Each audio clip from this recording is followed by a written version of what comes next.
Kita mulai ya. Halo mahasiswa ya. Ya baik, Assalamualaikum warahmatullahi wabarakatuh.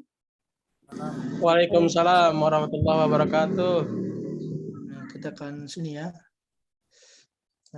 Mulai ya. Jadi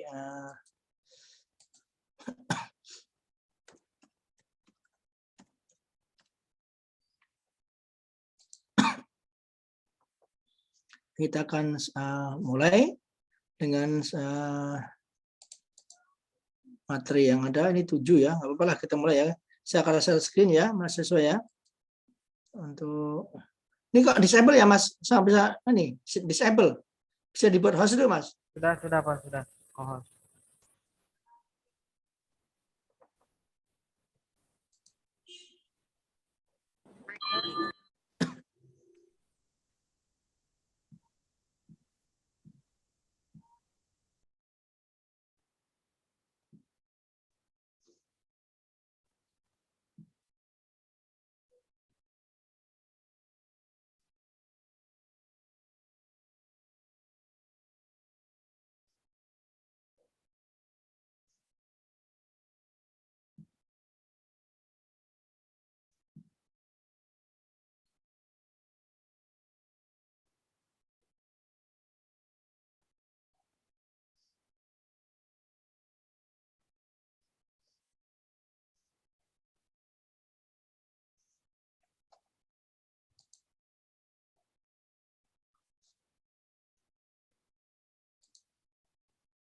Baik, saya akan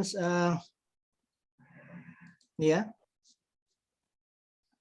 Oke, ini materi yang akan kita sampaikan pada pagi hari ini.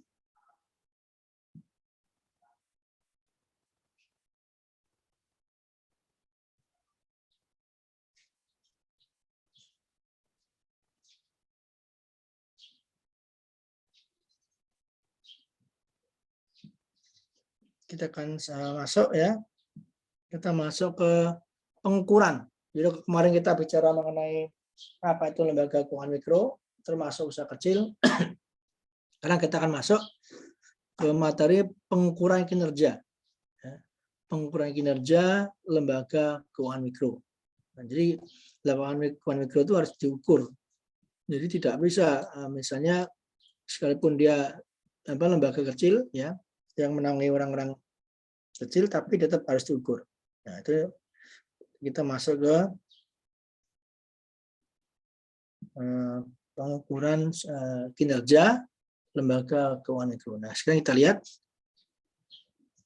Nah, penilaian kerja LKM, ya, penilaian kerja LKM dijalankan pada tujuan LKM. Jadi sebenarnya untuk melihat bagaimana kondisi LKM itu, ya, atau menilai mengenai performa, ya, performa atau kinerja dari LKM itu harus dijalankan pada bagaimana sebenarnya tujuan atau pendekatan yang dilakukan pada LKM tersebut. Nah, di sini dikatakan bahwa pada prinsipnya kan LKM itu punya dua pendekatan, ya, yaitu untuk meningkatkan kesejahteraan orang miskin. Jadi meningkatkan kesejahteraan orang miskin.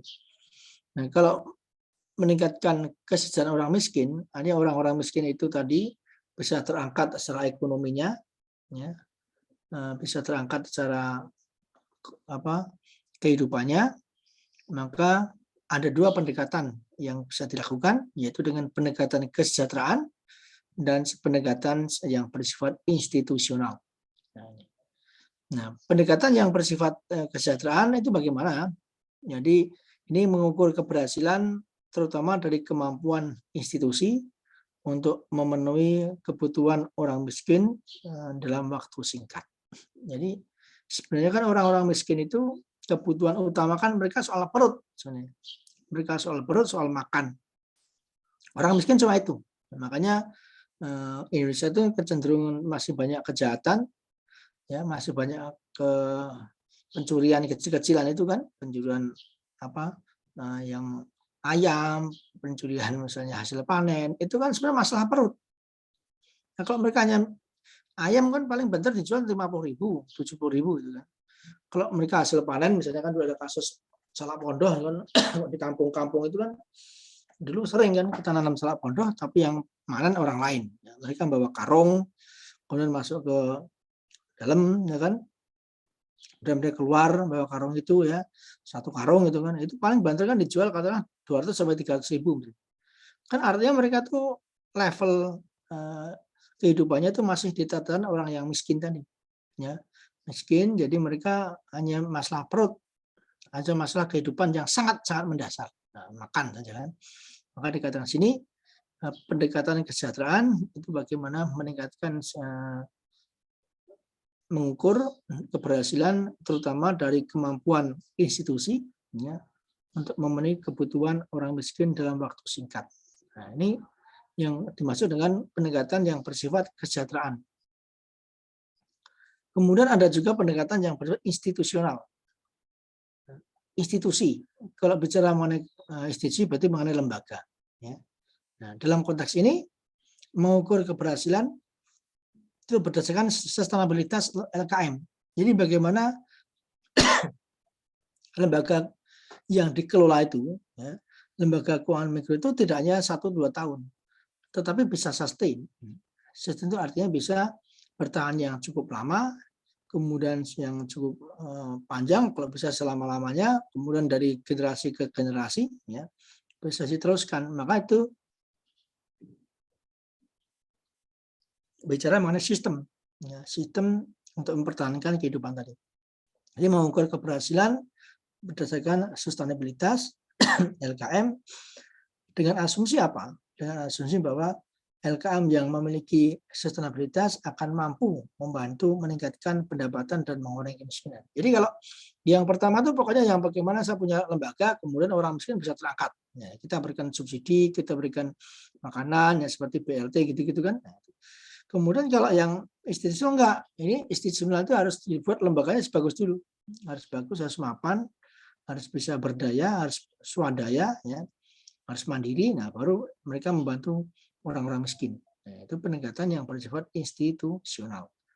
Makanya ada dua pendekatan yang agak berbeda, ya, ada agak kontradiktif antara pendekatan yang bersifat kesejahteraan dan pendekatan yang bersifat institusional.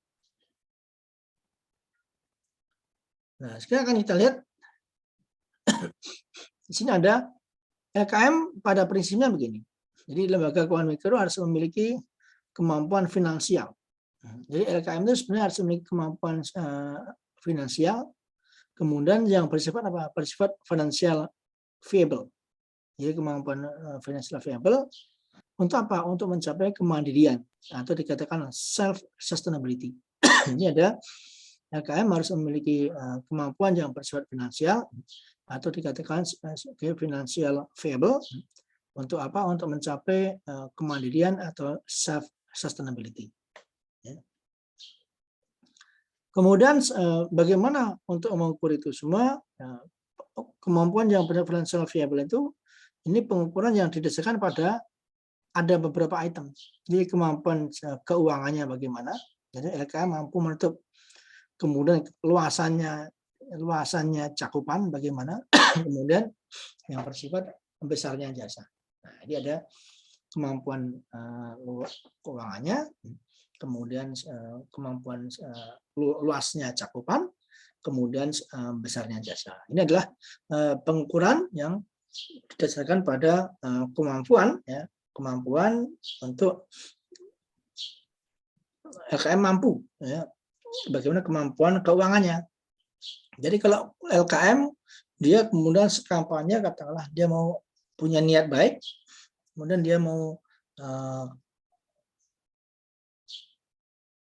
berambisi misalnya, tetapi kemampuan keuangannya terbatas, ya tidak bisa. Ya, makanya orang-orang kan gini, dalam umat Islam itu kan, dalam ajaran Islam kan kita diwajibkan kaya, begitu kan? Jadi orang Islam harus kaya. Ya kalau tidak kaya bagaimana? Umat Islam tidak kaya, mereka masih terbatas, mereka untuk makan seharian juga masih kurang, itu kan tidak bisa survive. Artinya tidak bisa concern. Makanya orang Islam harus kaya. Nah, kalau kaya berarti mereka bisa memberikan donasi, memberikan bantuan kemana-mana. Ya, jadi kemampuan LKM harus memiliki kemampuan finansial, artinya yang financial viable, ya, untuk apa? Untuk mencapai kemandirian, yaitu self sustainability. Kemudian ada juga kemampuan keuangannya. Nah, dan apa saja kemampuan keuangannya? Misalnya LKM mampu menutup biaya operasional dengan pendapatan yang diterimanya. Jadi mampu. Jadi kalau misalnya ada cash flow-nya, jadi aliran keuangannya itu harus cukup. Ya, bagaimana revenue, pendapatan atau income-nya, kemudian bagaimana dia melakukan expense-nya, jadi cost yang dikeluarkannya bagaimana. Nah, itu harus dihitung, ya, jangan sampai minus. Kalau minus atau misalnya untuk membayar pegawai misalnya, itu aja kurang kan repot. Makanya kemampuannya harus mampu menutup operasional. Yang kedua, luasnya cakupan. Cakupan itu artinya luasnya cakupan keluarga yang menjadi target. Jadi cakupannya keluarga itu harus jelas. Ya. Jadi LKM itu harus mampu untuk menopang keluarga yang akan jadi segmennya. Nah, itu jelas. Maksudnya kan kalau kita mengangkat kemiskinan itu kan tidak hanya bapaknya kan, tapi harus ya bapaknya, ya ibunya, ya anaknya. Itu kan. Makanya kita diminta untuk anak-anak kita itu harus bagaimana memutus kemiskinan. Nah, sekarang apalagi dengan pandemi ini kan banyak sekali multi problem, ya, orang-orang miskin, belum lagi karena COVID kan banyak orang sekarang banyak terjadi anak yatim piatu yang baru. Kalau Anda saya sering mendapatkan share, ya, kiriman dari orang-orang yang tadi, ya, orang yang yatim tiba-tiba, ya, yang piatu tiba-tiba. Artinya mereka yatim piatu tiba-tiba karena kondisi pandemi. Tiba-tiba orang tuanya meninggal karena COVID kan. Nah, kalau orang COVID kan anaknya kan terlantar. Ya, mungkin dia ikut ke pamannya apa semua, tapi pamannya juga mungkin dia kendala dengan keluarganya sendiri. Nah, jadi artinya ini harus mencapai luasnya cakupan keluarga yang menjadi target. Kemudian besarnya jasa yang mereka terima. Jadi jasanya harus jelas, ya. Jadi jasa itu artinya biaya administrasi yang harus dikeluarkan, ya. Kan orang pinjam 1 juta, ya 1 juta itu kan tidak kemudian dikembalikan 1 juta, ya harus ada jasa yang diberikan. Nah, itu targetnya berapa. Nah, dengan demikian jadi ada namanya kriteria penilaian. Ya. Halo Mas Isa, suara saya jelas ya? Mas Isa? Jelas Pak, jelas. Oke, baik. Jadi kalau yang kriteria penilaian itu ada 2 juga, ada yang bersifat kemandirian, kemudian mandiri, ya. Kemudian ada yang menjadi jangkauan terhadap klien target. Jadi ada kriteria penilaian, kemudian bagaimana kita mencapai kemandirian atau mandiri, ya. Kemudian jangkauan terhadap klien target. Nah, di sini ada namanya indeks ketergantungan subsidi, ya, untuk bicara mengenai kemandirian. Kemudian kalau yang kedua bicara mengenai indeks jangkauan. Nah, yang kemandirian ini adalah mengukur subsidi yang diterima berbanding bunga yang diperoleh. Jadi kalau yang ini bagaimana subsidi itu, ya, yang diterima. Kan kalau kita bicara mengenai kemandirian itu kan seberapa jauh dia masih mendapat subsidi atau tidak. Kalau misalnya semakin banyak subsidi kan berarti dia belum mandiri, ya, belum bisa dilepas. Tapi kalau semakin sedikit subsidi, makanya itu lembaga itu sudah bisa dikatakan swadaya, nah, itu bisa dilepas. Makanya dikatakan sih kemandirian. Ya. Yang kedua adalah mengenai jangkauan terhadap klien target. Jangkauan itu adalah bagaimana LKM itu bisa menjangkau, ya, menjangkau dari masyarakat yang menjadi tujuan utamanya. Jadi kalau mereka itu katakanlah orang-orang miskin, ya bagaimana orang-orang miskin tadi itu bisa dijangkau dengan lebih luas. Makanya dalam orang miskin itu ada jangkauan namanya, kalau Anda belajar mengenai outreach atau jangkauan itu ada berbagai macam dimensi, ya. Ada misalnya jangkauan panjang jangkauan, kemudian luas jangkauan, kemudian umur jangkauan. Nah, itu menjadi target. Jadi jangkauan terhadap klien target itu bagaimana si LKM itu, ya, menjangkau bagi masyarakat yang menjadi segmennya, ya. Nah, jangkauan terhadap klien target itu akan dilihat dari apa? Dari indeks jangkauan. Nah, indeks jangkauan itu adalah mengevaluasi jangkauan terhadap klien dan kualitas layanan yang diberikan. Jadi ini menyangkut mengenai mengevaluasi, ya, indeks jangkauan mengevaluasi jangkauan terhadap klien dan kualitas layanan yang diberikan. Jadi tidak hanya jangkauan banyaknya, maka ada namanya breadth and depth. Jadi bagaimana mereka itu bisa kejangkau tidak hanya luasnya saja, ya, luas saja, tapi bagaimana kedalaman. Maka ada namanya istilah keluasan jangkauan dan bagaimana istilah namanya kedalaman jangkauan. Kalau keluasan jangkauan itu menyangkut mengenai apa namanya keluasan, itu menyangkut mengenai banyaknya atau volumenya, tetapi kalau kedalaman itu menyangkut mengenai bagaimana tingkat kemiskinannya. Jadi misalnya kalau mengevaluasi jangkauan terhadap klien itu seberapa banyak orang-orang miskin yang akan diangkat, ya, untuk menjadi lebih baik. Tetapi kalau kualitas itu bagaimana kita bisa menjangkau sekecil-kecilnya. Jadi basicnya mereka itu apa sih? Oh, mereka makan, ya sudah kita berikan sumbangan supaya mereka makannya menjadi baik-baik. Mengenai pendidikan katakan mereka selama ini putus sekolah, SMP selesai, SD selesai, SMA selesai. Nah, bagaimana mereka mungkin di antara mereka ada anak yang potensial, kemudian kita bisa berikan beasiswa, kemudian mereka bisa sekolah, ya, S1, S2 dan ya, itu untuk memutus mata rantai kemiskinan. Itu kriteria. Jadi kriterianya bisa kita lihat dari sisi kemandirian dan dari sisi jangkauan terhadap klien target. Kemudian ini ada namanya subsidi, ya. Di sini ada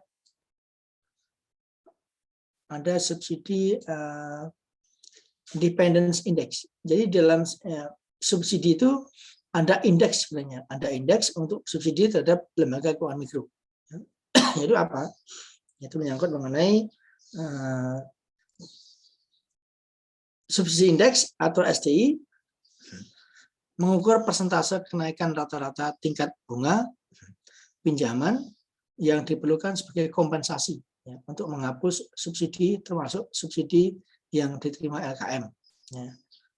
Melalui apa? Melalui pembayaran bunga di bawah bunga pasar untuk dana yang dipinjam. Jadi ada namanya subsidi dependence index. Ya, jadi ini ada kriteria kemandirian. Nah, subsidi dependent index atau SDI mengukur persentase, ya, kenaikan rata-rata tingkat bunga pinjaman yang diperlukan sebagai kompensasi. Jadi kompensasi untuk menghapus subsidi, termasuk subsidi yang diterima LKM. Ya. Melalui apa? Melalui pembayaran bunga di bawah tingkat pasar untuk dana yang dipinjam. Nah, ini sebenarnya indeks. Jadi bagaimana indeks itu kan, subsidi ini kan diberikan agar bunga yang dipinjam, ya, orang yang pinjam kepada lembaga keuangan mikro tadi itu bunganya di bawah bunga pasar, ya. Di bawah bunga pasar tuh jangan sampai bunganya sampai dengan orang kebanyakan, itu jangan, ya. Jadi di bawah bunga pasar. Kemudian kalau di bawah bunga pasar berarti dia akan menjadi lebih ringan bagi masyarakat, ya. Makanya harus ada kondisi supaya mereka tidak terbebani. Indikator kemandirian yang lain adalah kemandirian operasional. Jadi sebenarnya ada beberapa indikator yang lain, termasuk kemandirian operasional, atau dikatakan operational self-sufficient. Jadi operational sufficient jadi kemandirian yang bersifat operasional. Dan kemandirian keuangan atau dikatakan financial self-sufficient. Jadi ada beberapa, ya, indikator yang bersifat kemandirian operasional, kemudian ada juga kemandirian yang operasional self-sufficient dan kemandirian keuangan. Ya, ini termasuk financial self-sufficient.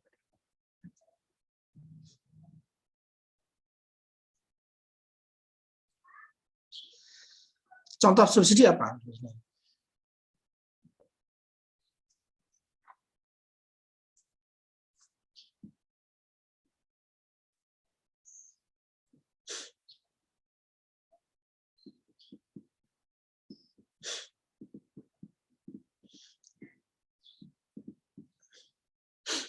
Nah, contoh subsidi itu misalnya subsidi tingkat bunga pada dana pinjaman masyarakat. Nah, itu jelas ya. Kalau sekarang kan pemerintah itu semenjak ada corona itu ada subsidi pada UMKM ya. Di samping adanya relaksasi. Relaksasi itu gini. Jadi orang yang pendapatannya terbatas itu mereka diberikan keringanan supaya beberapa periode itu ditunda pembayarannya. Nah, atau mereka tidak dikenakan pembayaran sesuai dengan waktu yang ada. Ini kan kompensasi dari pemerintah. Kemudian Kementerian Keuangan juga memberikan misalnya keringanan pajak bagi UMKM yang pendapatannya kemarin yang Anda dengar itu pendapatan di bawah maksimal 500 juta per tahun. Jadi kalau 500 juta per tahun asumsinya adalah pendapatan UMKM itu hanya 40 juta ya sekitar 40-an juta lah ya per bulan. Nah, itu mereka akan diberikan bebas pajak. Nah, itu kan salah satu subsidi dari pemerintah. Ini subsidi tingkat bunga pada dana pinjaman masyarakat. Perlengkapan gratis yang disediakan pemerintah. Jadi misalnya ada beberapa ya fasilitas ya. Fasilitas misalnya kan ada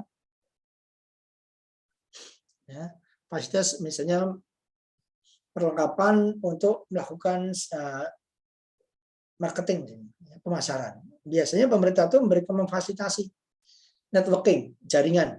Ya, itu perlu. Ya, karena kan kalau lembaga keuangan mikro ini sebenarnya kendalanya kan mereka diakses kan. Akses, kemudian bagaimana mereka bisa menjual ya produk-produknya itu. Aksesnya kan orang-orang yang tidak punya akses kan kesulitan untuk menjual. Makanya ini harus ada fasilitas dari pemerintah. Dan fasilitas itu harusnya gratis. Misalnya bagaimana mereka slot khusus pada lembaga keuangan mikro untuk melakukan pemasaran di berbagai media, ya, televisi, termasuk misalnya pemerintah maupun swasta, kemudian di media sosial. Nah, kalau lembaga keuangan mikro kan mereka untuk bayar iklan itu, ya, Anda tahu bahwa iklan itu kan sebenarnya berapa kali tayang itu bisa 1 M, 1 miliar, itu kan berat bagi lembaga keuangan mikro. Makanya Kementerian Kominfo itu memfasilitasi supaya UMKM ini diberikan slot, berikan tempat untuk memasarkan barang. Ya.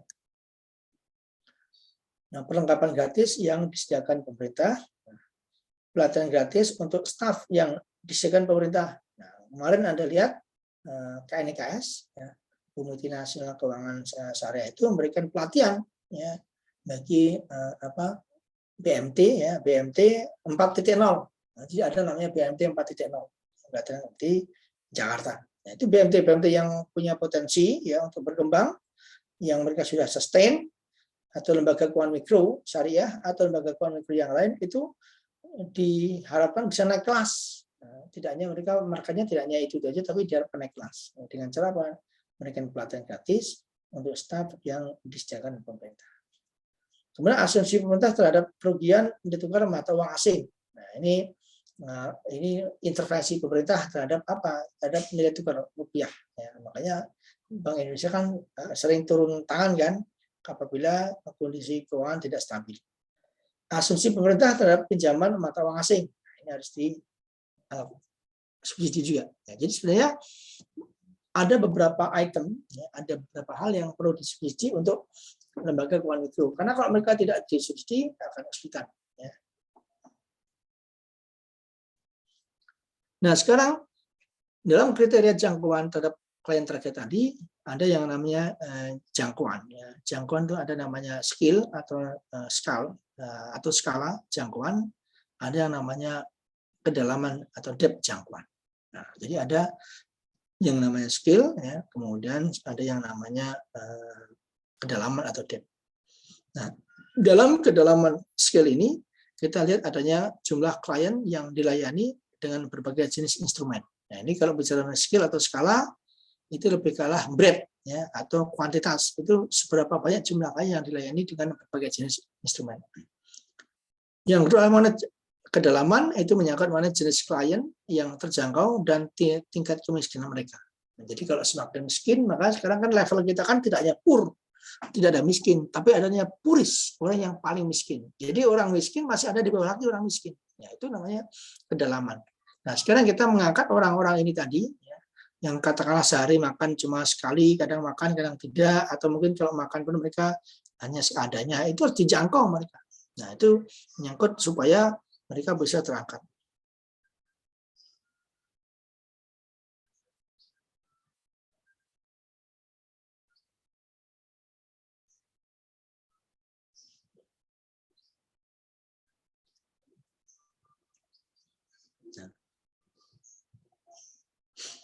Sekarang jangkauan dibuat dengan indeks gabungan yang terdiri dari beberapa indikator. Jadi kalau kita bicara mengenai jangkauan, itu juga harus dilihat dari beberapa indikator yang ada. Apa? Misalnya ada jumlah klien. Jumlah klien bagaimana nih? Ya. Kemudian jumlah simpanan dan nilai rata-rata rekening simpanan. Ya. Lihat ya. Sekarang itu mereka itu berapa sih nilai rekeningnya? Ya. Berapa jumlahnya berapa? Ini rata-rata pinjaman. Rata pinjaman itu dilihat dari misalnya kan ada orang yang pinjamannya mungkin rata-rata 1 juta atau 2 juta. Semakin orang itu misalnya pinjamannya semakin besar, berarti tingkat kemampuannya dia semakin baik. Artinya apa? Karena mereka mampu mengembalikan pinjaman itu. Tetapi kalau tingkat pinjamannya kecil, ya berarti kan mereka tingkat ekonominya semakin rendah. Kenapa? Karena mereka hanya terbatas untuk mengembalikan. Katakanlah orang yang punya pinjaman 2 juta dengan pinjaman 1 juta itu pasti secara ekonomi berbeda. Ya. Kalau 2 juta pasti secara ekonomi dia baik. Tapi kalau 1 juta itu secara ekonomi akan lebih rendah dibanding dengan yang pinjaman 2 juta. Nah, itu dikatakan rata-rata pinjaman. Jumlah kantor cabang dan kantor atau unit desa. Ya, ini jumlah itu menyangkut mengenai kuantitas. Ya. Kemudian jumlah cabang dan kantor atau unit desa. Kemudian termasuk ragam jasa keuangan yang ditawarkan. Ya. Kemudian sini type of product. Ya. Kemudian ini mengenai jenis produk. Kemudian presentasi populasi target yang terlayani. Artinya populasi targetnya itu siapa? Biasanya kan kalau LKM kan ke ibu-ibu. Ya. Kenapa ibu-ibu? Karena ibu-ibu lebih konsisten ya dalam melakukan pengembalian misalnya ya. Kemudian pertumbuhan aset LKM dalam tahun-tahun terakhir, kemudian dalam angka yang sebenarnya, kemudian bagaimana menyangkut mengenai partisipasi wanita ya. Jadi itu adalah menyangkut partisipasi wanita. Ini penting, wanita itu memang sering dilibatkan ya untuk melakukan partisipasi di bidang ini ya. Itu beberapa hal ya menyangkut jangkauan diukur dengan indeks gabungan yang terdiri beberapa indikator ya, jumlah klien, jumlah simpanan dan nilai rata-rata rekening simpanan, kemudian data pinjaman, jumlah cabang dan kantor atau unit desa, ragam jasa keuangan yang sebagainya. Ini beberapa. Kemudian, nah ini ada beberapa contoh indikator jangkauan terhadap klien target. Ya. Misalnya bicara mengenai penetrasi pasar. Nah, bagaimana jangkauan ke pasar itu bagaimana? Nah.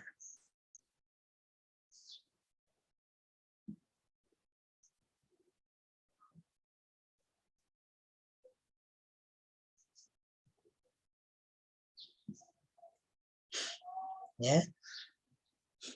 Bicara mengenai penetrasi pasar ya, jumlah dan tingkat pertumbuhan tahunan rekening pinjaman dan simpanan. Jadi kok penetrasi pasar itu indikatornya apa? Ya bagaimana pertumbuhannya. Nilai dan tingkat pertumbuhan setahunan. Ya. Kemudian bicara mengenai jumlah cabang dan staf. Nanti semakin banyak cabang kan logikanya atau banyak staf, oh berarti lembaga ini bagus. Ya. Jadi, itu. Tingkat penghasilan relatif. Tingkat penghasilan itu artinya nilai pinjaman rata-rata dan kisaran jumlah pinjaman. Kemudian menyangkut mengenai persentase klien pedesaan dan klien yang ada di perempuan. Jadi tingkat penghasilan relatif. Jadi kita lihat misalnya di daerah pedesaan itu berapa. Biasanya kan kalau LKM itu pasarnya itu ada di desa-desa. Desa-desa atau mungkin ekonomi masih baru tumbuh. Ya, itu kebanyakan di sana. Atau sebenarnya di perkotaan juga ada, tetapi yang tingkat ekonominya mungkin terbatas. Itu begitu. Makanya jumlahnya berapa sih persentase yang ada di pedesaan. Kemudian persentase perempuan. Kemudian termasuk menyangkut kualitas pelayanan. Kualitas pelayanan bagaimana menyangkut mengenai biaya transaksi untuk klien, fleksibilitas dan kesesuaian layanan dan jaringan distribusi. Ini bicara mengenai penetrasi pasar, kemudian bicara mengenai tingkat penghasilan relatif dan kualitas layanan. Ya, ada yang ditanyakan sampai sini mahasiswa? Ada yang belum jelas? Silakan. Dan nggak ngantuk di pagi-pagi.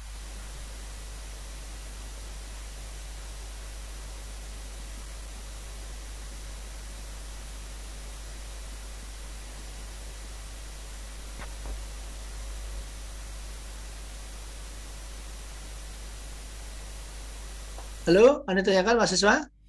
Tidak ada, Pak. Iya. Oke, sekarang ini ada 4 pendekatan ya, yang digunakan untuk mengukur kinerja LKM. Jadi sebenarnya ada 4 pendekatan yang digunakan untuk mengukur kinerja LKM. Ada pendekatan ASEAN, ada pendekatan Dewan Dunia Serikat Kredit atau WUCCU, ada pendekatan Planet Rating GREF, dan ada pendekatan Microrate. Nah, ini menarik ya, karena ini sebenarnya pendekatan ini tergantung dari basisnya apa, ya, basisnya apa, kemudian tergantung dari katakanlah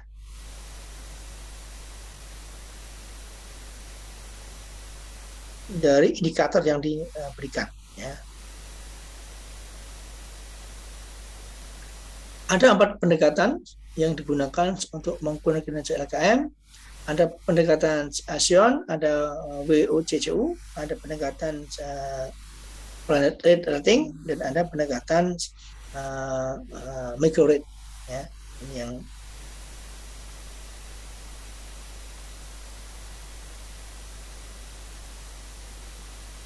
ini sekarang ada pendekatan. Nah, pendekatan yang pertama itu pendekatan ASEAN. Nah, ini Anda harus paham ya pendekatan ASEAN. Nah, tujuan dari instrumen itu apa? Pendekatan ASEAN itu apa sebenarnya? Nanti Anda bisa kriteriakan.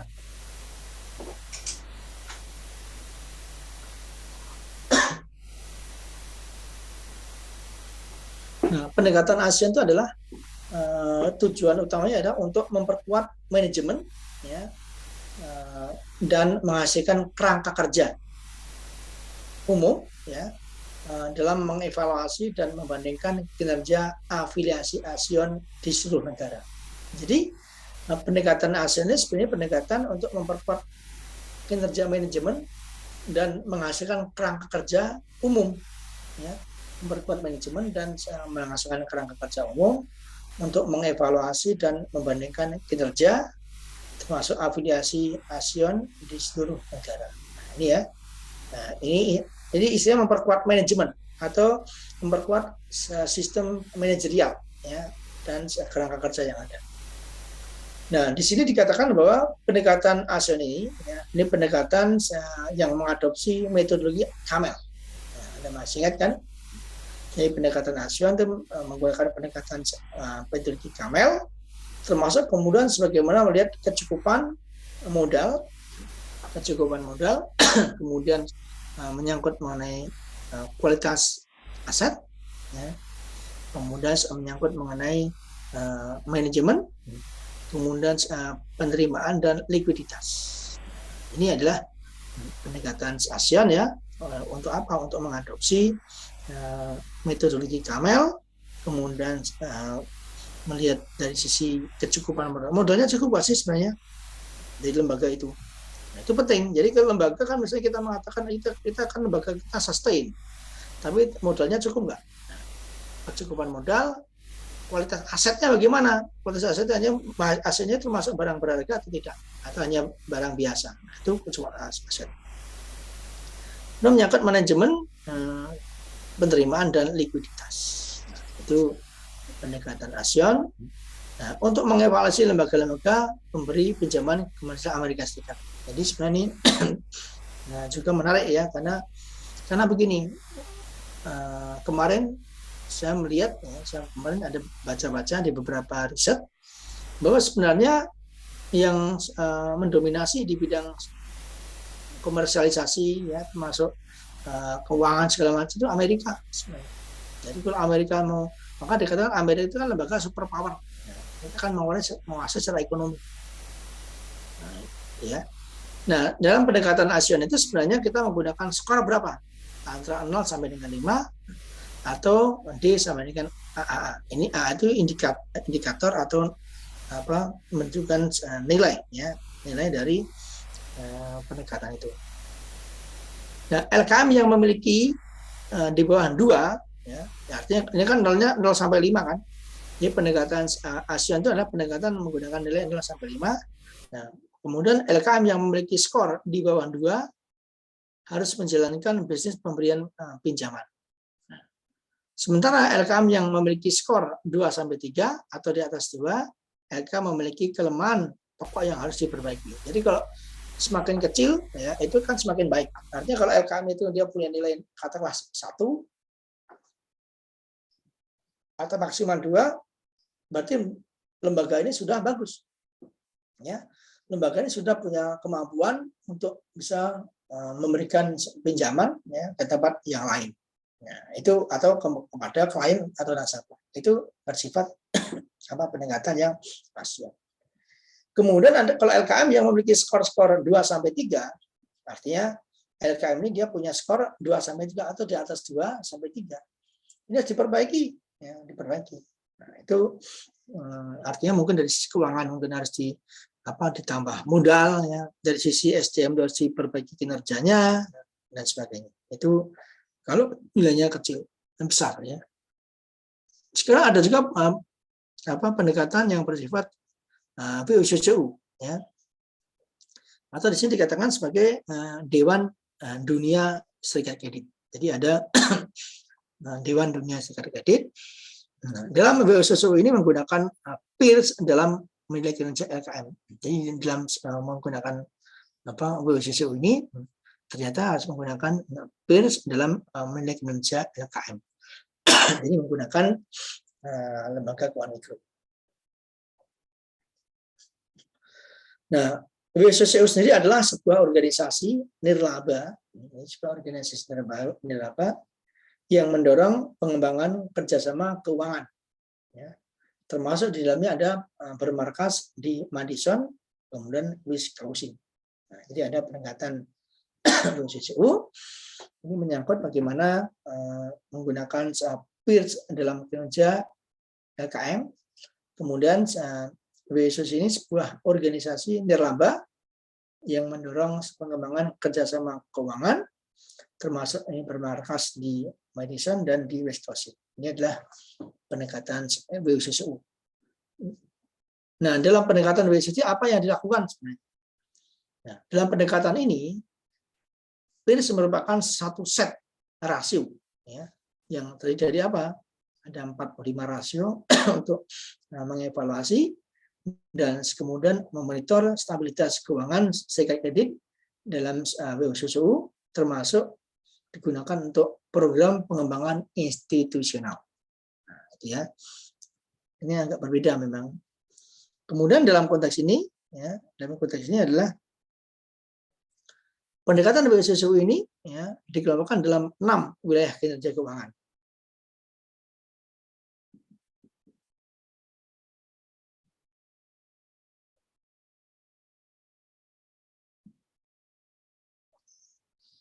Nah, ada namanya perlindungan, kemudian ada struktur keuangan yang efektif, kemudian menyangkut kualitas aset, menyangkut kemudian tingkat pendapatan dan biaya, menyangkut likuiditas dan tanda-tanda pertumbuhan. Nah, ini ya, ada 6 ya, perlindungan, kemudian struktur keuangan yang efektif, kemudian menyangkut kualitas aset, tingkat pendapatan, dan menyangkut likuiditas maupun tanda-tanda pertumbuhan. Ada lagi namanya pendekatan yang bersifat planet rating. Nah, ada lagi yang planet rating.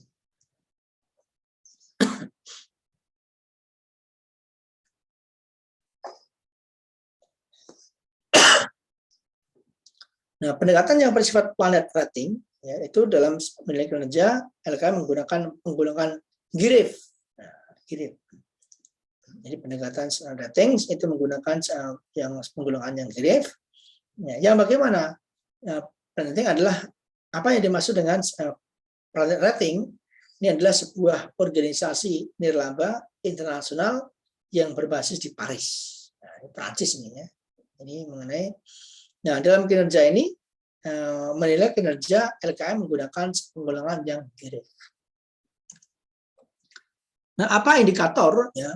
Sebenarnya pendekatan yang planet rating ini banyak indikator yang diberikan. Jadi ada 26 indikator GREF yang digolongkan ke dalam 6 wilayah risiko. Ada 6. Tentang apa? Ini tentang proses pengambilan keputusan dan tata kelola. Jadi ada proses pengambilan keputusan dan tata kelola. Kemudian menyangkut instrumen manajemen dan informasi. Kemudian menyangkut mengenai analisis dan kendali risiko. Kemudian ada aset-aset termasuk portofolio pinjaman. Kemudian menyangkut pembiayaan, ekuitas dan kelayakan, juga ada efisiensi dan tingkat keuntungan. Nah, ini beberapa pendekatan ya. Jadi agak banyak memang ya, ada 26 indikator, tapi kalau dirangkum, ya, dirangkum itu menjadi 6 wilayah risiko. Ya, menyangkut mengenai proses pengambilan keputusan tata kelola. Jadi kalau ini sudah bicara mengenai di ranah policy, ya, pengambil kebijakan atau manajerial. Kemudian bicara mengenai instrumen manajemen, kemudian analisis dan kendali risiko, termasuk kemudian adanya aset portofolio pinjaman, kemudian adanya masalah pembiayaan atau ekuitas dan kelayakan, sebagai efisiensi dan tingkat keuntungan. Itu menyangkut mengenai pendekatan planet rating. Nah, sebenarnya GREF ini menaruh perhatian. Ya, dia concern-nya kemana GREF ini? Dia concern-nya pada risiko. Jadi LKM itu juga harus dilihat dari risiko. Risiko itu artinya risiko kalau orang berikan pinjaman, ya itu risiko bagaimana orang akan, apakah tingkat pengembaliannya tinggi atau tidak. Jadi kalau yang dipinjami orang 100 orang, itu kemungkinan kembali itu berapa orang. Nah, itu harus dilihat, ya, dilihat dari sisi risiko. Atau termasuk risiko kalau kerjasama dengan dengan pihak ketiga, ya, katakanlah LKM ini dia pinjam dengan perbankan. Apakah itu perbankan konvensional, apakah perbankan syariah. Nah, kalau bicara mengenai pinjaman dengan pihak ketiga, kan mereka harus melihat dari sisi bunganya bagaimana. Ya. Bunga, kemudian tingkat pengembalian, nah, itu lihat. Kemudian bagaimana LKM dikelola. Artinya bagaimana transparansi pengelolaan LKM, bagaimana kita melihatnya dari sisi akuntabilitas, ya, LKM tersebut.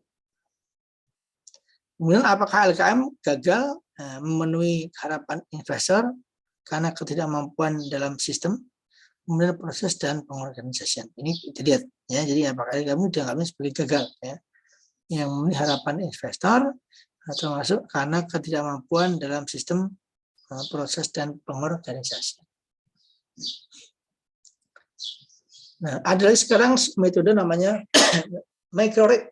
Nah, ini micro-rate. Apa yang dimaksud dengan metode micro-rate? Nah, micro-rate adalah sebuah perusahaan perseroan terbatas yang berpusat di Washington. Nah, ini kembali lagi kan, tadi dari beberapa pendekatan tadi, yang Paris baru satu. Ini baru ini kan, tadi kan baru ini saja yang menggunakan planet rating. Ya. Jadi artinya keuangan semikro itu, ya, itu pun yang mendominasi, termasuk orang yang lembaga-lembaga yang mengukur kinerja itu Amerika. Ya. Notabene Amerika negara kaya, ya, tapi mereka masih mau mengurusi yang di bidang keuangan mikro. Ya. Jadi bukan negara Malaysia, bukan Jepang, itu bukan, tapi Amerika. Makanya Amerika itu kan tidak mungkin Amerika jatuh, karena secara ekonomi itu Amerika itu menguasai. Ya. Jadi kalau di sini dikatakan bahwa pendekatan hanya satu pendekatan yang tadi, ya, dari Paris yang planet rating. Ini sekarang ini ya, pendekatan yang menggunakan microrate. Itu pun sebenarnya sebuah perusahaan perseroan terbatas yang berpusat di Washington DC. Nah, ini masih pendekatan itu lagi ya. Pendekatan apa? LKM itu microrate. Nah, ini ada di Amerika juga. Nah, dalam hal ini metodologi microrate itu berfokus pada bagaimana macam risiko ya, pada operasional LKM, kemudian mempengaruhi kelayakan kredit suatu lembaga. Nah, ini ya, jadi pendekatan ini sebenarnya menggunakan sebuah perusahaan yang terbatas, ya, yang berpusat di Washington DC. Kemudian metodologi microrate itu sebenarnya fokus pada risiko dan pada operasional LKM. Jadi LKM itu ya melakukan operasionalnya, itu resikonya bagaimana? Ya, dari macam risiko, kemudian pada operasional LKM, kemudian mempengaruhi kelayakan kredit suatu lembaga. Nah, ini ya, ini menyangkut mengenai LKM. Nah, komponen utama, ya, metodologi ini adalah apa? Jadi satu, mengenali wilayah risiko utama dan penggeraknya. Jadi mengenali wilayah risiko utama dan penggeraknya. Kemudian yang kedua, membandingkan kinerja LKM, ya, membandingkan kinerja LKM dengan kinerja rekannya pada basis yang sesuai. Yang ketiga adalah mengusahakan agar informasi ini tersedia bagi pasar kapan saja memungkinkan. Nah, ini beberapa metodologi. Metodologi artinya cara pengambilan, ya, proses pengambilannya. Nah, apa yang menjadi fokus utama dari RKM ini, ya, metode ini adalah efisiensi, efisiensi. Kemudian bicara mengenai kualitas aset, ya, kualitas aset. Kemudian termasuk pertumbuhan, kemudian tingkat keuntungan. Ya. Jadi ini beberapa ya, hal yang menjadi fokus utama dari pendekatan yang bersifat microrate. Ya, ini efisiensi, kemudian kualitas aset, kemudian menyangkut pertumbuhan, ya, dan menyangkut mengenai tingkat keuntungan atau profitabilitas. Oke, ada yang ditanyakan sampai sini?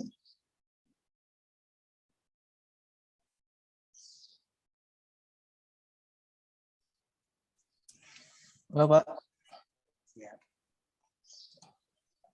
Ya. Ini Silakan. Pak yang tadi yang pendekatan apa ya? Pendekatan SU itu ya, Pak ya. Yang pertama itu? Pendekatan apa namanya?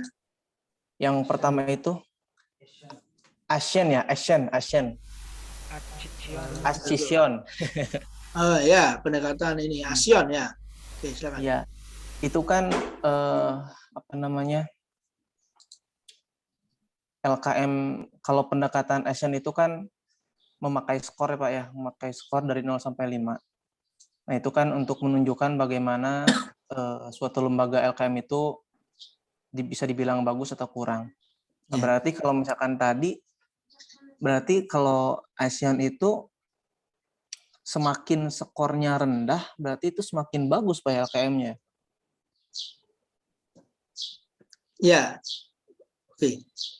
Kan begini, ini kan menyangkut indeks kan. Jadi sebenarnya indeks itu kan ini sebenarnya pendekatan yang normatif. Ya. Jadi kalau ada bicara mengenai indeks, ya ibaratnya gini, kan ini kan ranking kan. Misalnya, ya, Anda dulu di SMP atau SMA, kan Anda misalnya ditanya pas menerima rapot, ya, ditanya orang tua, mau ranking berapa? Oh, ranking 1, ranking 2, ranking 3. Jadi orang yang semakin kecil nilainya itu kan, ini kan menunjukkan ranking kan, itu semakin baik. Saya ranking 20, misalnya, ranking 40, itu kan berarti menunjukkan bahwa dia secara level tingkatan kalah dibanding dengan rankingnya kecil. Makanya ini sebenarnya menunjukkan ranking, ya. Makanya indikator indeks itu kan menunjukkan ranking. Misalnya gini, indeks korupsi Indonesia. Indeks korupsi Indonesia itu kan nomor berapa? Mungkin nomor 150 sekian. Jadi kalau dibandingkan dengan negara-negara negara-negara lain, indeks korupsi kita itu ya itu ada di nomor jauh kita. Ya, kita masih di 150 sekian. Kita mungkin akan sejajar dengan negara-negara yang kayak Bangladesh misalnya atau Ethiopia. Kita tidak jauh dari negara itu. Ya, kalau dia dari indeks ranking korupsi itu kita akan sedekat dengan negara-negara seperti negara-negara di Ethiopia, kemudian di Timur Tengah yang notabene sering korupsi segala macam itu. Kita tidak jauh dari itu. Ya. Makanya Indonesia kan tidak maju-maju. Ya. Untuk kita di karena media saja. Karena media, kemudian mereka kampanye dari berbagai macam informasi yang bias. Padahal kita korupsi kita kan sangat gencar, ya kan? Mungkin dari 200 negara, ya, di ranking 200 negara kita mungkin ranking 170-an, atau mungkin 180.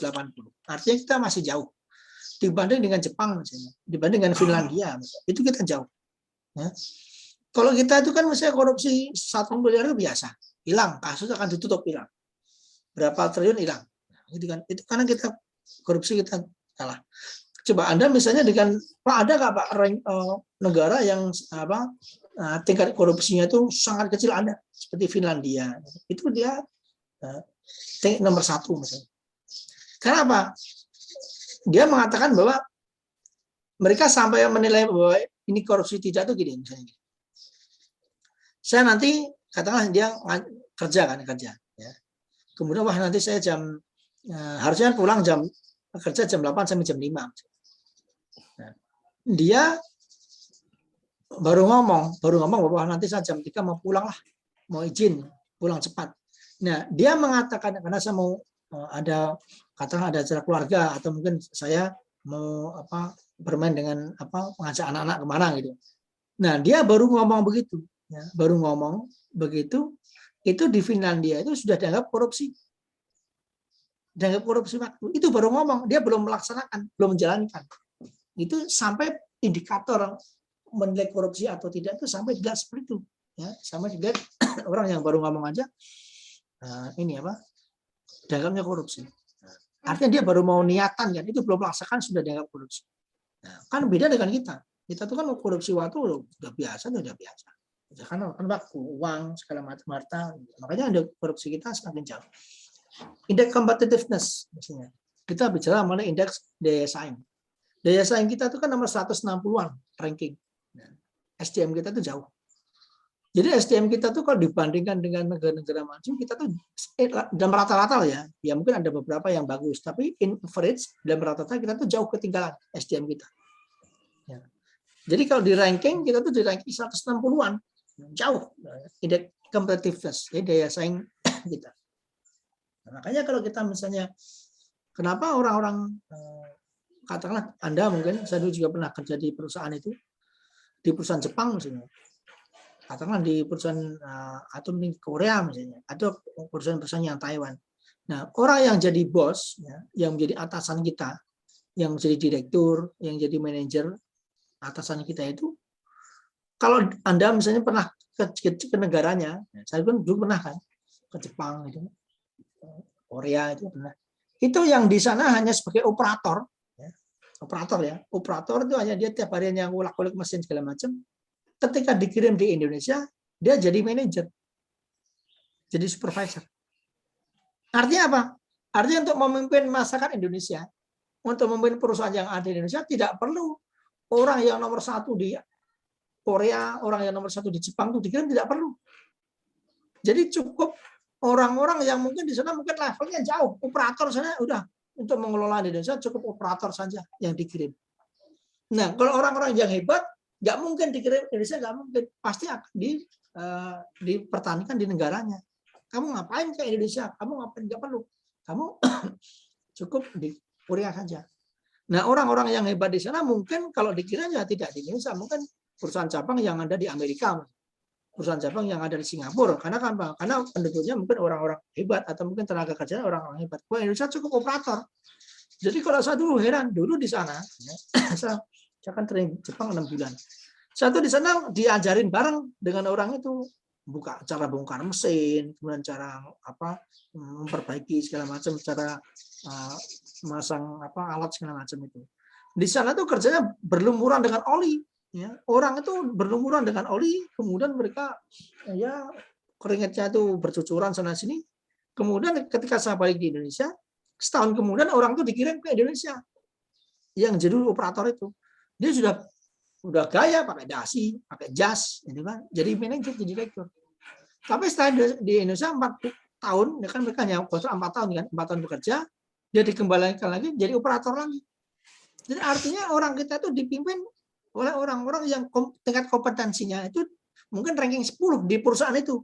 Bukan ranking 1 2, ranking 1 2 ya dipertahankan di negaranya.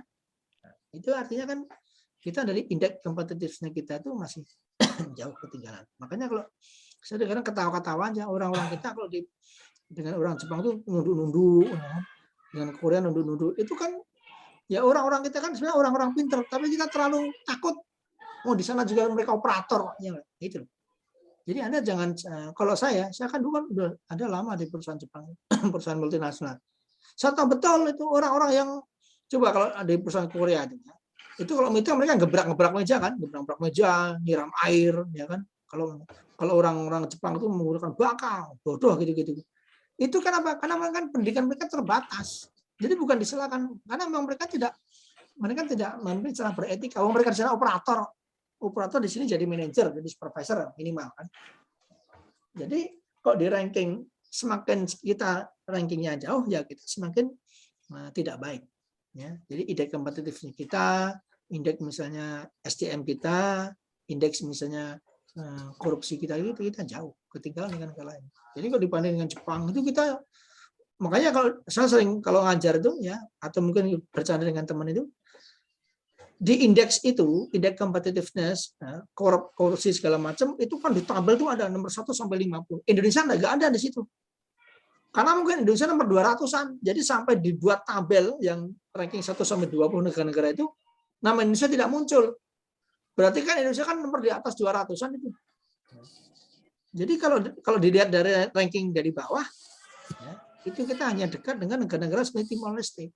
Jadi kalau dilihat dari mata uang saja, mata uang kita itu kan tidak laku sebenarnya. Nggak laku mata uang. Nggak ada di negara-negara itu. Kita tuh hanya mata uang kita itu hanya menang dengan apa? Dengan Timor Leste. Jadi kalau kita punya mata uang rupiah gitu ya, segala macam itu kita hanya menang itu dengan Timor Leste. Ya Timor Leste kan wajar lah, itu kan bagian dari negara kita, itu baru negara baru. Makanya kita dolar kita $1 dengan 15.000 misalnya. Ya, itu kita ketinggalan jauh. Maka ekonomi kita kan sulit untuk berkembang karena kita masih didominasi oleh negara lain. Nah, itu ya makanya di kita itu kan begitu. Nah, jadi kalau ranking kita semakin jauh ya berarti itu semakin harus banyak diperbaiki. Ya logikanya lah ini katakan 20 orang nih. Katakanlah siapa nih? Asyah Wiwit. Itu dia ranking 20. Berarti dia GPA-nya cuma 2,5 atau 2,4. Mungkin yang GPA 3, GPA 3,5 kan banyak. Nah, itu kan berarti harus diperbaiki. Itu Mas ya. Jadi itu mengenai indikator. Semakin kita jauh semakin tidak baik. Ini yang bagus ya nomor 1. Juara kita bola ya. Kemarin kan kita bola lawan mana kemarin? Lawan Taiwan ya, China Taipei. China Taipei kan kita sudah gaya kan, ada dulu gaya kan orang kita kan kadang gitu euforia sudah menang duluan gaya kegulan kemasukan gol. Nanti kan kita lawan tandang lagi kita kemasukan lagi kita kalah lagi.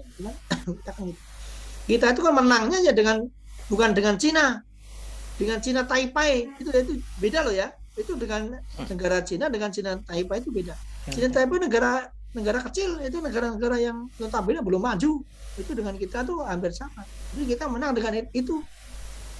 Bukan kita menang dengan Cina jauh kita. Cina, Jepang itu kan nanti mewakili Piala Dunia. Kalau kita dengan Cina Taipei, Cina pinggiran itu bukan. Jadi kita jangan wah kita menang dengan Cina, itu Cina pinggiran itu sebenarnya. Jadi kita jangan, itu negara bagian kecil Cina, ya. Jadi sebenarnya kan dulu bagian negara Cina tapi dia memisahkan diri, kemudian dia membentuk negara baru. Itu seperti Timor Leste, ya. Jadi itu sebenarnya Cina Taipei itu seperti Timor Leste-nya Indonesia. Jadi kalau kita menang kemarin itu kita nggak bangga, waktu itu negara kecil, kemudian mereka masih ya tradisional, kita menang dengan itu ya nggak bangga, itu wajar, harusnya menang kita tuh.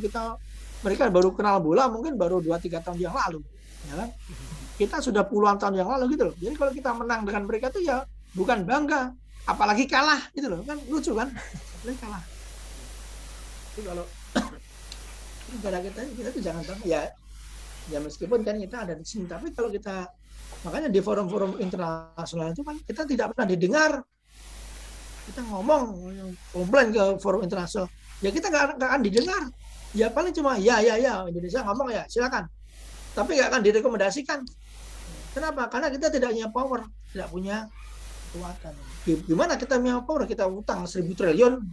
Kamu ngomong apa? Kamu punya utang kan itu loh. Kita nggak punya. Kita kampanye wah kita harus memberantas mengenai korupsi, kita memberantas mengenai climate change, kan, mengenai iklim dunia segala macam. Ya hanya di sebatas ngomong, tapi ya mungkin nggak akan didengar itu. Ya udah kamu ngomong aja, tapi nggak akan dipakai omongannya. Kenapa? Karena Indonesia juga masih amburadul, utang juga masih banyak, masyarakat juga masih banyak miskin. Jadi itulah, itu Mas ya. Ya, Pak. Itu mengenai beberapa pendekatan. Itu. Nah ini beberapa, ini kalau kita bandingkan ya, kalau kita bandingkan sebenarnya ada tujuan evaluasi ya. Tadi kan kita sudah masuk ke begini, ada instrumen.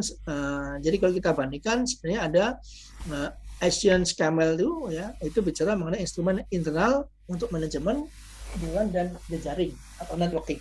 Ya. Kemudian ini hanya fokusnya kemana? Ya, fokusnya kemana sih sebenarnya? Ya, di sini.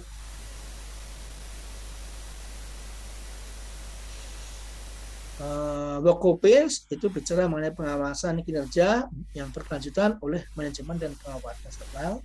Kemudian pada rating direct itu pengukuran dan pengendalian risiko. Ya, kemudian yang micro rate itu mengevaluasi risiko kredit LKM bagi investor dan termasuk kreditor yang potensial. Kemudian mempengaruhi kinerja LKM dan membandingkan kinerja keuangan mikro. Ini beberapa ya. Nah, kemudian apalagi menjadi afiliasi utama adalah afiliasi action, kemudian pengawasan bank dan lembaga sekunder.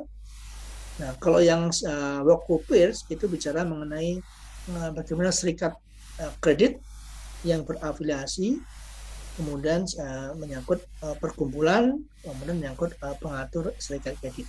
Nah, ya. Sedangkan yang Planet Rating atau DREF ini menyangkut mengenai donor ya, atau lembaga-lembaga donor atau fundraising, kemudian investor, kredit, LSM dan LKM. Nah, ada micro rate ya, itu ada mengenai donor itu sekitar 50%, LKM itu 30% dan investor ada 20%.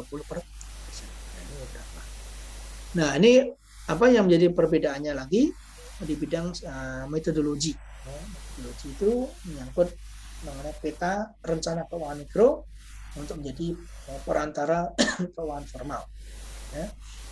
Kemudian nanti menyangkut mengenai Workopils itu menunjukkan kelebihan dan kekurangan finansial yang utama. Kemudian yang Planet Rating DREF itu menyangkut mengenai penilaian perankingan yang rinci, tapi pendefinisian tingkat risikonya tidak jelas. Ya, ini masih ada beberapa kelemahan ya, untuk DREF ini. Kemudian yang micro rate itu menyangkut mengenai kelayakan kredit. Ya. Di dalamnya ada rekomendasi, kemudian ada pengawasan, ada peringatan, dan rasio, kemudian adanya penciptaan standar dan perbandingan antar kelompok. Nah, kemudian ada beberapa pendekatan ya, ini menyangkut mengenai bias pendekatan. Jadi pendekatan itu masih dianggapnya rancu. Ya. Kenapa? Karena di sini ada action camel itu menyangkut unggul pada manajemen. Nah, sebenarnya ini masih bias sebenarnya. Dan adanya tingkat keuntungan, kemudian praktik penciptaan standar. Nah, Waktu Peers itu bicara mengenai benar-benar secara finansial, termasuk analisis keuangan yang menyeluruh. Nah, Planet Ratings itu bicara mengenai unggul ya pada manajemen, tata kelola dan praktik terbaik. Nah, Microred dia punya unggul di mana? Menyangkut mengenai unggul pada catatan, pengalaman dan penciptaan standar antar kelompok. Nah, ini ya beberapa pendekatan yang dilakukan. Nah, ini ada pendekatan kuantitatif versus kualitatif. Jadi pendekatan yang bersifat kuantitatif artinya yang bisa dihitung, yang bisa di-count. Kemudian ada juga pendekatan yang bersifat kualitatif. Bagaimana pendekatan yang kuantitatif? Ini adalah kuantitatif itu biasanya menggunakan angka-angka statistik. Ya. Tapi kalau yang kualitatif itu biasanya menggunakan deskripsi. Ya, bisa interview mengenai kuesioner, mengenai FGD, gitu kan, focus group discussion, ya, gitu ya.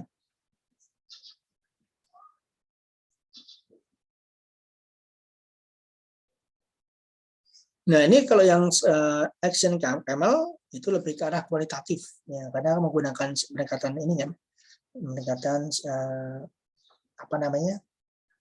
manajemen tadi kan. Kualitatif sekitar 53% daripada kuantitatif 47%. Jadi porsi ya. Jadi porsi yang kan ada pendekatan, ada kual ya, kuantitatif kualitatif, ada kual ya, kuali dan kuantitatif. Jadi kalau yang action camel itu merupakan menggunakan pendekatan kualitatif sekitar 53%, kemudian yang kuantitatif 74%. Camel yang asli sekitar 70% kualitatif. Nah, ini beberapa. Nah, Waktu Peers itu semuanya menggunakan kuantitatif, artinya semua menggunakan perhitungan dan data analisis statistik.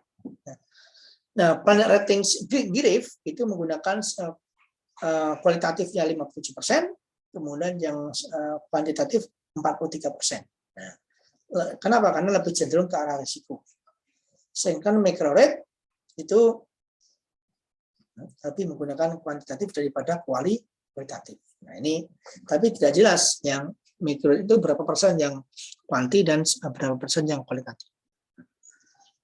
Nah, ada beberapa batasan ya, batasan-batasan atau limitation ya, atau scope yang dilakukan tuh misalnya apa? Nah, kalau yang action camel itu tidak jelas batasnya apa saja ya. Yang Waktu Peers itu tidak ada evaluasi kualitatif, nggak ada. Kemudian yang Planet Rating Graph itu menyangkut mengenai ketergantungan pada konsultan eksternal. Nah, yang Microred itu masukan penilaian itu cenderung sedikit. Nah, itu beberapa penilaian kinerja yang keuangannya. Nah, ini dalam memilih teknik penilaian LKM ada beberapa faktor kontekstual. Nah, sebenarnya dalam apa sih dibanding kita tadi menggunakan beberapa lembaga untuk menilai kinerja, itu sebenarnya ada beberapa teknik ya, LKM faktor ya yang bersifat kontekstual ya yang harus dipertimbangkan. Yang pertama adalah mengenai konteks geografis, itu jelas ya. Nah, geografis itu mengenai kondisi lapangan, ya, mengenai geografi, penduduk segala macam. Nah, dalam konteks geografis standar yang tepat di Amerika belum tentu sesuai di Asia dan Afrika. Artinya tadi yang katakanlah hasil indikator yang ada di Amerika belum tentu bisa diterapkan langsung di negara Asia maupun Afrika. Kenapa? Karena beda geografis, beda demografik, beda kultur. Ya, belum tentu. Makanya ini semacam case by case, ya, kasus per kasus. Kematangan lembaga. Kematangan lembaga jadi faktor penting juga. Ya. Lembaga yang lebih mudah dapat menghabiskan biaya tambahan tanpa dapat memberikan pendapatan yang sepadan dan tidak seharusnya dibandingkan dengan lembaga yang sudah matang.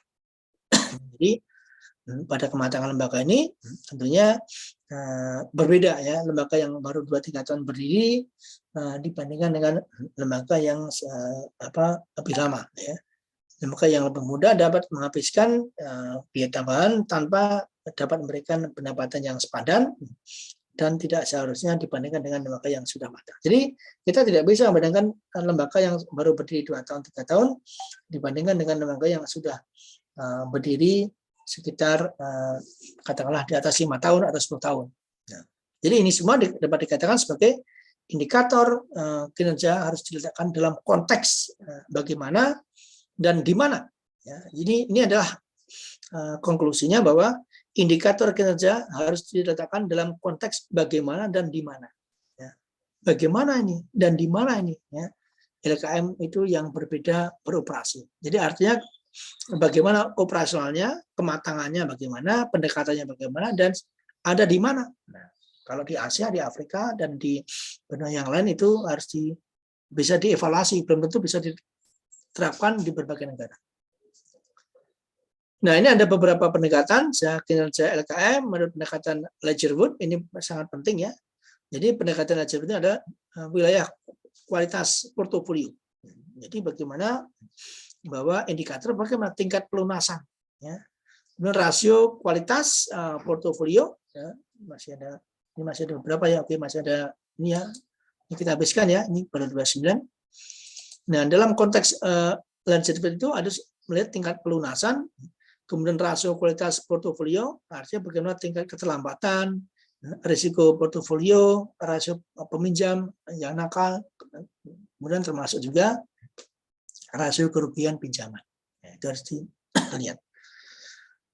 Kemudian ada produktivitas dan efisiensi, jadi menyangkut produktivitas jumlah pinjaman aktif tiap petugas kredit, kemudian rata-rata portofolio yang menguntungkan per petugas kredit. Ya. Ada rasio efisiensi, itu rasio biaya operasional, biaya per unit mata uang yang dipinjamkan, juga biaya per pinjaman yang diberikan. Itu beberapa indikator menurut Ledgerwood. Kemudian ada lagi wilayah. Nah, wilayah keuangan, bagaimana mengenai kelayakan keuangan? Ini menyangkut mengenai sebaran finansial, kemandirian operasional, kemandirian finansial, dan indeks ketergantungan subsidi.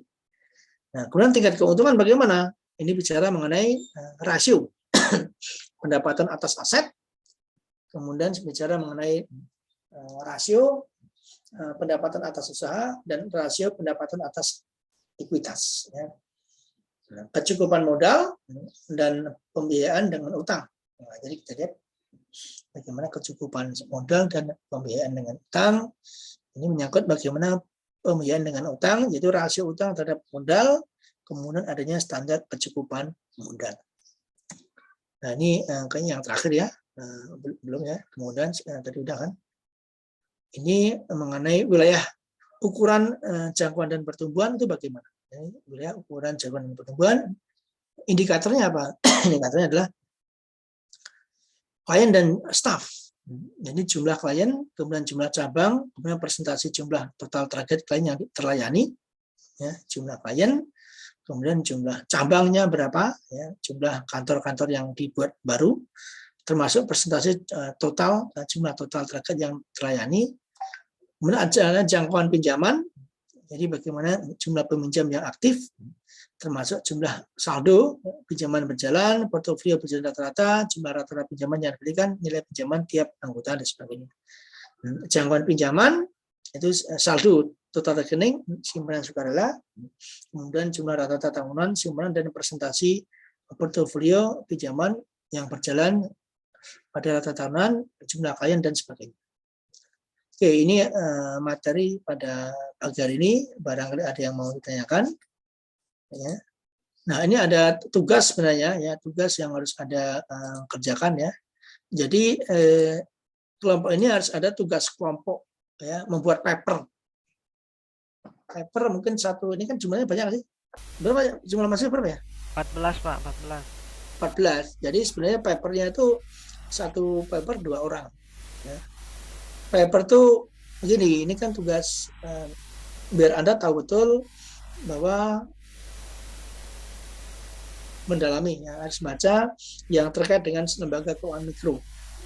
Nah, jadi di situ ada latar belakang, ada kemudian ya, ada teorinya, ada metodenya, nah, itu mungkin ada hasil. Ya, ada hasil bisa lihat dari beberapa jurnal, ya, jurnal atau artikel. Nah, itu paper 1/2 ya, nanti dikumpulkan. Itu kan tugas utama, itu dikumpulkan ya mungkin bisa saat mites lah ya, atau mungkin saat mites, nanti dikumpulkan saat mites. Karena mitesnya kan nanti take home atau take home atau apa nih? Take home ya? Jadi nantilah ya. Nah, dikumpulkan saat mites. Jadi biar ada, Anda boleh aja menggunakan materi yang pernah saya berikan ini, kemudian Anda kembangkan ya, dari beberapa artikel, jurnal, paper, ya, 1/2. Ya. Kalau 14 berarti di kelas ini saya akan menerima 7 artikel. Ya. Nah, yang terkait dengan lembaga keuangan mikro, apakah Anda membahas mengenai BMT, ya, boleh, ya, Baitul Mal Mu'tamil. Anda membahas mengenai koperasi syariah, boleh. Ya. Anda membahas mengenai komponen, ya, koperasi pada pesantren, boleh. Ya. Pokoknya terkait dengan lembaga keuangan mikro. Kalau Anda misalnya Pak, boleh nggak Pak saya elaborasi dengan wakaf? Boleh. Sekarang kan lagi tren kan elaborasi, ya, kemudian antara lembaga keuangan mikro syariah LKMS dengan wakaf institution. Nah, ini kan lagi tren kan, jadi Anda bisa bahas itu. Jelas ya mahasiswa ya. Jadi itu mungkin Anda tanyakan. Tidak ada Pak.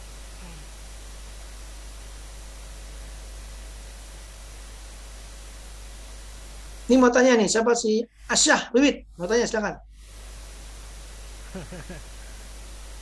Dia tadi ngacung-ngacungkan tangan tadi. Jadi tugasnya membuat artikel Pak. Iya, buat artikel. Jadi nanti Anda tahu artikel ya? Pernah buat artikel belum? Artikel itu di situ harus ada judul jelas ya. Nanti ada 2 orang, kemudian di situ ada latar belakang. Nah, jadi dalam latar belakang itu begini saya jelaskan. Itu jangan hanya seperti cerita sendiri, harus ada citasi. Citasi itu harus ada referensinya, harus ada. Misalnya, nah referensi itu sebaiknya ya paling tidak 10 tahun terakhir. Tapi kalau lebih bagus lagi 5 tahun terakhir. Ini jangan diambil tahun-tahun yang sudah tua.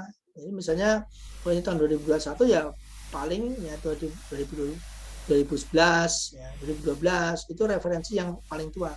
Itu kalau Anda bisa ngambil referensi tahun 2021, 2020, 2019, 2018 itu lebih bagus. Jadi semakin mudah referensi semakin bagus. Jangan menggunakan hasil jurnal atau artikel yang lama-lama, jangan. Ya, karena perkembangan sudah jauh berubah. Iya Pak. Siap. Nanti ini ya, nanti dikumpulkan saat mites. Jadi mites itu saya ingin lihat tuh. Ya. Misalkan mites, kemudian dikumpulkan, nanti kalau ada kendala, ada masalah, Anda bisa tanya, Pak ini gimana nih?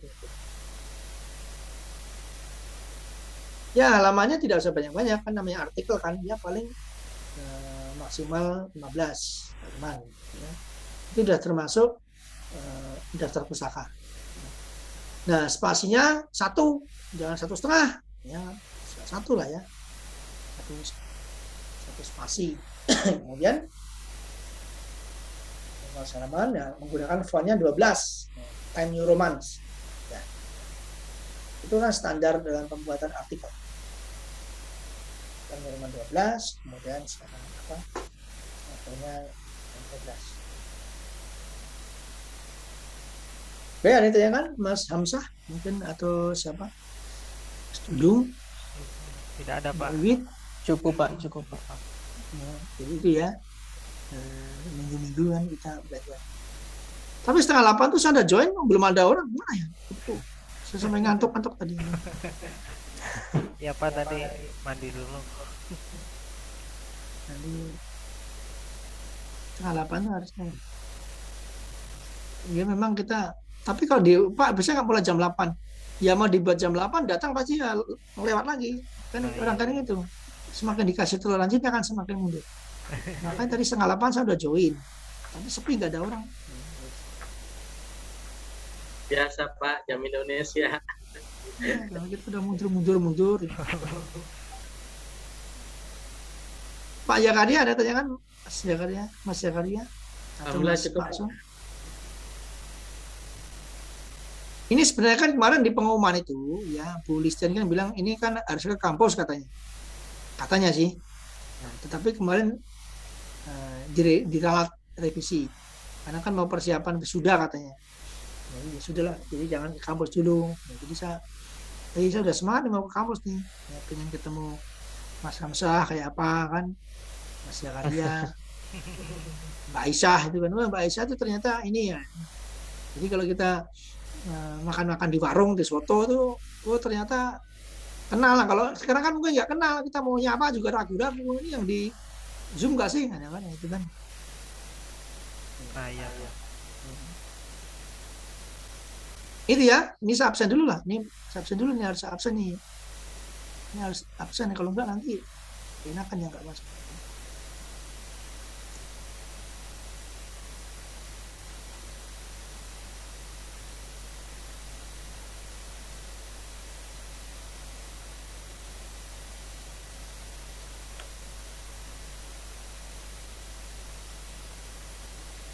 Untuk kalau yang udah absen di kampus itu otomatis langsung ke save ya Pak? Ya otomatis ke save ya. Tapi begini ya, satu kan saya sebenarnya sering cross check ya. Ini kan ini semalamnya ada nih ya. Semalam kan saya ada juga yang kelas kan. Nah kan begini di kampus itu, ya, kan masa kan sudah absen di kampus kan, ya. Tapi kan kadang saya cross check. Kalau yang absen kadang otomatis masuk. Tapi kan ada juga yang ini saya merasa anak itu tidak datang. Tapi di kampus kadang-kadang ada tulisan hadir, kan aneh. Mana ya? Makanya saya pasti ini saya screenshot ya, kemudian saya cross check. Ini kan 7 kan 8 dengan saya nih. Nah, kadang-kadang tuh kemarin kok ada datang ada ini orangnya kayaknya nggak ada nih. Saya nggak pernah lihat, terus saya screenshot kok bukti nggak ada tapi di absen kadang ada tulisannya belum. Kan tuh ada banyak pilihan kan, ada hadir, ada tidak hadir, ada belum. Nah, itu kalau nggak tahu kalau belum tuh gimana tuh? Yang dicentang yang belum. Ya berarti lebih efektifan kayak gini ya Pak? Hah? Lebih efektifan kayak gini ya? Iya, makanya saya cross check ini. Ini kan ini 7 nih. Saya langsung absen ulang lagi. Ini saya pastikan ini benar kan kalau misalnya ini, saya nggak tahu ya. Misalnya nih, mereka di kampus dia on, misalnya on, absen klik gitu kan. Tapi orangnya di sini nggak ada. Nah, makanya saya di kampus saya rubah lagi. Ini orangnya nggak ada kok. Ada tulisan apakah belum atau hadir, ya saya klik. Ini apa? Saya ganti, saya revisi. Saya kan bisa revisi. Itu, makanya saya pasti screenshot. Jadi kalau ditanya siapapun kan, saya punya buktinya kok. Gitu. Pak kan saya datang apanya yang saya punya screenshotnya kok. Kalau ada kan pasti join di sini. Nah, itu kan makanya saya sering. Jadi ya bukannya saya tidak percaya sistem, tapi meminimalkan fairness ya. Jadi biar fair, jadi yang datang dan yang enggak itu kan masa sama kan. Saya habis ini kan saya screenshot, kemudian setelah selesai saya cek lagi orang-orang memastikan, makanya saya buktiin. Kalau ini kan bukti nggak bisa dibohongin, mau saya screenshot kok nama-namanya kok. Pak saya datang Pak, mana buktinya nggak ada di join. Bapak mungkin lupa apa saya ada terus kan.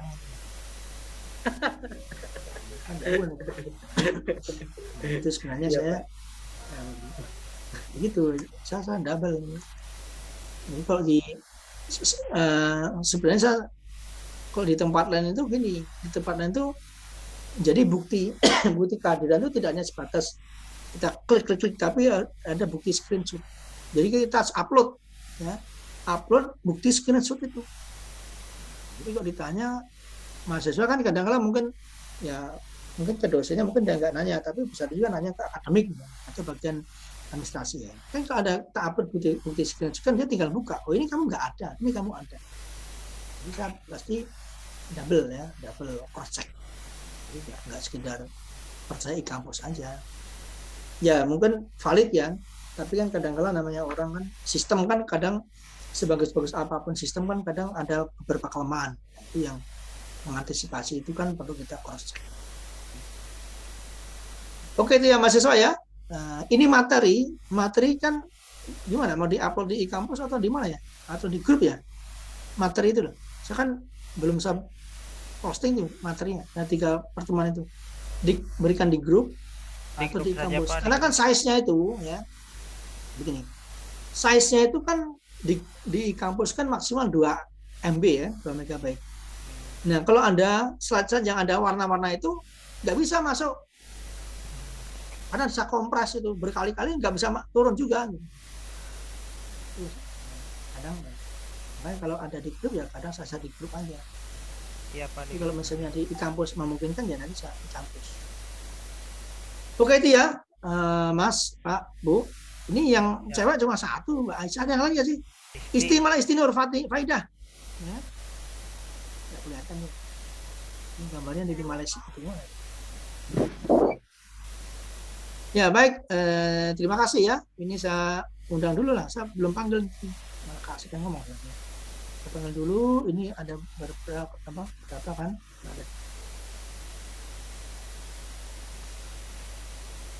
Nah ini ada apa? Ini Zoom ini saya bingung. Zoom itu kan si Dudung ya. Iya, Pak. Enggak ininya. Kemarin ada yang komplain, Pak, saya namanya nggak kepanggil ya. Kamu namanya pakai Zoom Edu gimana? Saya kan panggil namanya kan. Ada kemarin yang siapa yang kelas 1-nya itu, Pak, saya nggak dipanggil-panggil. Lah kan nama kamu siapa? Nama saya ini, Pak. Ya di sini namanya kan Zoom Edu kan, saya kan panggil Zoom Edu ya. Oke ya. Ini Mas Dudung kan. Ini Mbak Aisyah mana? Mbak Aisyah Wid ya. Hadir ya. Isti Nur Faidah ada? Khairul Adam ada? Hadir Isti. Ya. M Hamzah ada ya? M Hadir, Maksum hadir, ada? Pak. Ada, Pak. Jakaria ada ya? Hadir, Pak. Ya, oke ya. Baik, kuliah pada pagi hari ini kita akhiri ya. Terima kasih. Nanti jangan lupa buat paper atau artikel nanti dikumpulkan saat tes. Ya. 2 orang, jangan 3, 2 orang cukup. Ya. Terima kasih. Kuliah kita akhiri. Sehat selalu ya. Kapan-kapan kita bisa onsite, ya, offline di kampus. Mudah-mudahan lah ya. Kita akhiri. Assalamualaikum warahmatullahi wabarakatuh. Ya, selamat pagi semuanya. Terima kasih, Pak. Waalaikumsalam warahmatullahi wabarakatuh. Waalaikumsalam warahmatullahi wabarakatuh.